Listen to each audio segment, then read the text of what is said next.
Bonsoir, bonjour chers Africains. Ici, je parle de la démocratie dans l'Afrique subsaharienne dans le contexte du conflit russo-ukrainien.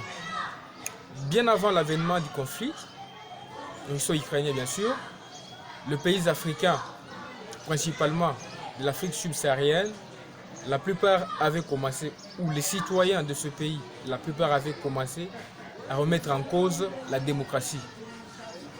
Nombreux d'entre eux ont pensé, ont postulé que la démocratie, c'est une doctrine imposée aux Africains dans l'objectif de perpétuer l'œuvre du colonialiste. La démocratie n'aide pas les pays africains à se développer, d'où il fallait s'en débarrasser.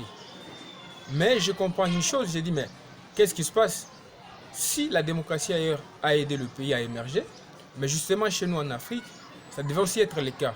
Mais le problème c'est quoi? Ce n'est pas la démocratie en soi, mais ce sont les hommes. Alors il y a une crise d'hommes ici en Afrique. C'est pourquoi j'ai toujours dit il fallait réadapter la démocratie. C'est une démocratie que moi j'appelle la démocratie patriotique, pragmatique.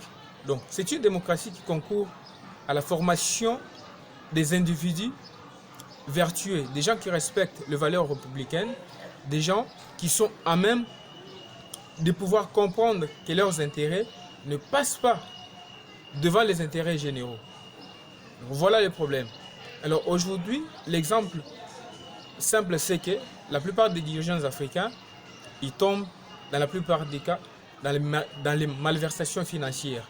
Est-ce le problème de la démocratie ou c'est le colonialiste qui leur a dit de tomber dans ces scandales? Non.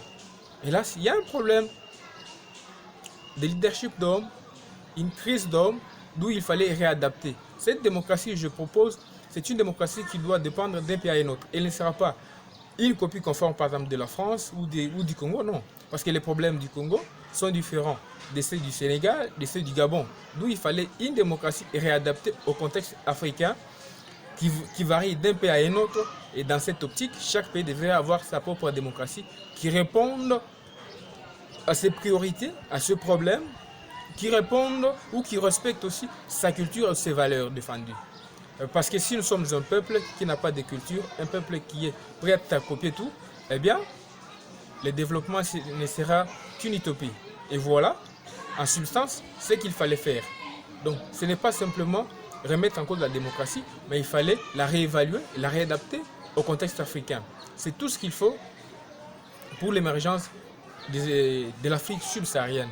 Alors, si on reste aujourd'hui à dire non, c'est elle qui a fait, et voilà, c'est les colonialistes, et nous-mêmes, si nous ne prenons pas conscience pour dire, mais qu'est-ce qui ne va pas?